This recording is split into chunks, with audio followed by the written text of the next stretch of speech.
you know, if you take people, and I've told you this, and you expose them voluntarily to things that they are avoiding and are afraid of, you know, that they know they need to overcome in order to meet their goals, their self-defined goals. If you can teach people to stand up in the face of the things they're afraid of, they get stronger. And you don't know what the upper limits to that are, because you might ask yourself, like, if for 10 years, if you didn't avoid doing what you knew you needed to do, by your own definitions, right, within the value structure that you've created to the degree that you've done that, what would you be like? Well, you know, there are remarkable people who come into the world from time to time, and there are people who do find out over decades-long periods what they could be like if they were who they were, if they spoke their being forward. And they get stronger and stronger and stronger, and we don't know the limits to that. We do not know the limits to that. And so you could say, well, in part, perhaps the reason that you're suffering unbearably can be left at your feet, because you're not everything you could be, and you know it. And of course, that's a terrible thing to admit, and it's a terrible thing to consider, but there's real promise in it, right? Because it means that perhaps there's another way that you could look at the world, and another way that you could act in the world, so what it would reflect back to you would be much better than what it reflects back to you now. And then the second part of that is, well, imagine that many people did that, because we've done a lot as human beings. We've done a lot of remarkable things, and I've told you already, I think before, that today, for example, about 250,000 people will be lifted out of abject poverty, and about 300,000 people attached to the electrical power grid. We're lifting people out of poverty collectively at a faster rate that's ever occurred in the history of humankind by a huge margin. And that's been going on unbelievably quickly since the year 2000. The UN had planned to have poverty between 2000 and 2015, and it was accomplished by 2013. So there's inequality developing in many places, and you hear lots of political agitation about that. But overall, the tide is lifting everyone up, and that's a great thing, and we have no idea how fast we could multiply that if people got their act together and really aimed at it. Because, you know, my experience is with people that we're probably running at about 51% of our capacity. I mean, you can think about this yourselves. I often ask undergraduates how many hours a day you waste, or how many hours a week you waste, and the classic answer is something like 4 to 6 hours a day. You know, inefficient studying, watching things on YouTube that not only do you not want to watch, that you don't even care about, that make you feel horrible about watching after you're done. That's probably 4 hours right there. You know, you think, well, that's 25 hours a week, it's 100 hours a month, that's 2.5 full work weeks, it's half a year of work weeks per year. And if your time is worth $20 an hour, which is a radical underestimate, it's probably more like 50 if you think about it in terms of deferred wages. If you're wasting 20 hours a week, you're wasting $50,000 a year. And you are doing that right now. And it's because you're young, wasting $50,000 a year is a way bigger catastrophe than it would be for me to waste it, because I'm not going to last nearly as long. And so if your life isn't everything it could be, you could ask yourself, well, what would happen if you just stopped wasting the opportunities that are in front of you? You'd be, who knows how much more efficient? 10 times more efficient, 20 times more efficient. That's the Pareto distribution. You have no idea how efficient people get. It's off the charts.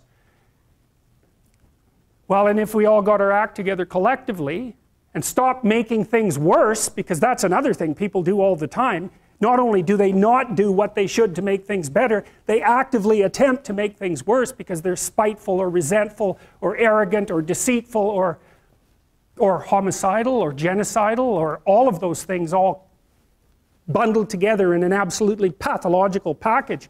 If people stopped really, really trying just to make things worse, we have no idea how much better they would get just because of that.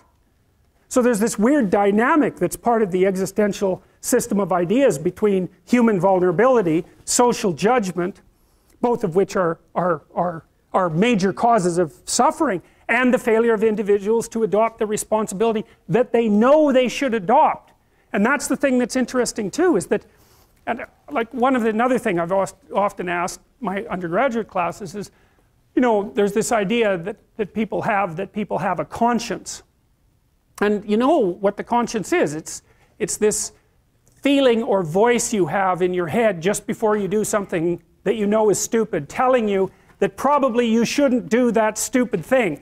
You don't have to listen to it, strangely enough. But you go ahead and do it anyways, and then, of course, exactly what the conscience told you was going to happen inevitably happens, so that you feel even stupider about it than you would if it happened by accident. Because you know, I knew this was going to happen, I got a warning it was going to happen, and I went and did it anyways. And the funny thing too is that that conscience operates within people, and we really don't understand what the hell that is. So you might say, well, what would happen if you abided by your conscience for 5 years or for 10 years? What sort of position might you be in? What sort of family might you have? What sort of relationship might you be able to forge? And you can be bloody sure that a relationship that's forged on the basis of who you actually are is going to be a lot stronger and more welcome than one that's forged on the basis of who you aren't.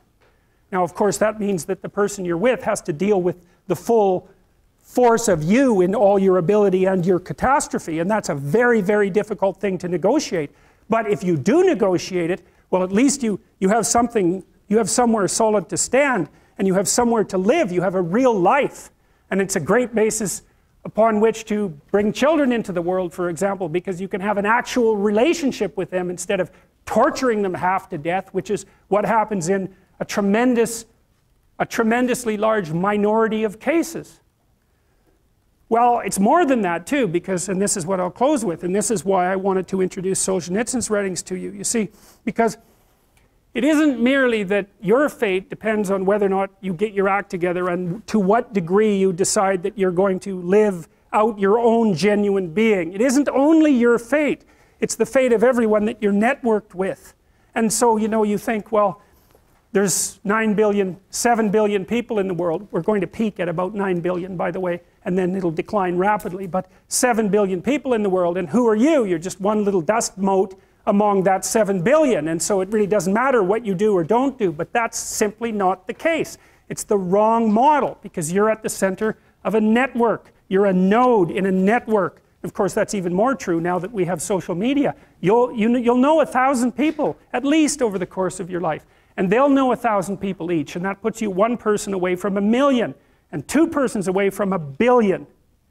And so that's how you're connected. And the things you do, they're like dropping a stone in a pond. The ripples move outward, and they affect things in ways that you can't fully comprehend. And it means that the things that you do and that you don't do are far more important than you think. And so if you act that way, of course, the terror of realizing that is that it actually starts to matter what you do. And you might say, well, that's better than living a meaningless existence. It's better for it to matter. But I mean, if you really asked yourself, would you be so sure if you had the choice? I can live with no responsibility whatsoever. The price I pay is that nothing matters. Or I can reverse it and everything matters. But I have to take the responsibility that's associated with that. It's not so obvious to me that people would take the meaningful path. You know, when you say, well, nihilists suffer dreadfully because there's no meaning in their life, and they still suffer. Yeah, but the advantage is they have no responsibility. So that's the payoff, and I actually think that's the motivation. Say, well, I can't help being nihilistic. All my belief systems have collapsed. It's like, yeah, maybe. Maybe you've just allowed them to collapse because it's a hell of a lot easier than acting them out. And the price you pay is some meaningless suffering, but you can always whine about that and people will feel sorry for you, and you have the option of taking the pathway of the martyr, so that's a pretty good deal, all things considered, especially when the alternative is to bear your burden properly and to live forthrightly in the world. Well, what Solzhenitsyn figured out, and so many people in the 20th century, it's not just him, even though he's the best example, is that if you live a pathological life, you pathologize your society. And if enough people do that, then it's hell. Really. Really. And you can read the Gulag Archipelago if you have the fortitude to do that, and you'll see exactly what hell is like. And then you can decide if that's a place you'd like to visit, or even more importantly, if it's a place you'd like to visit and take all your family and friends. Because that's what happened in the 20th century.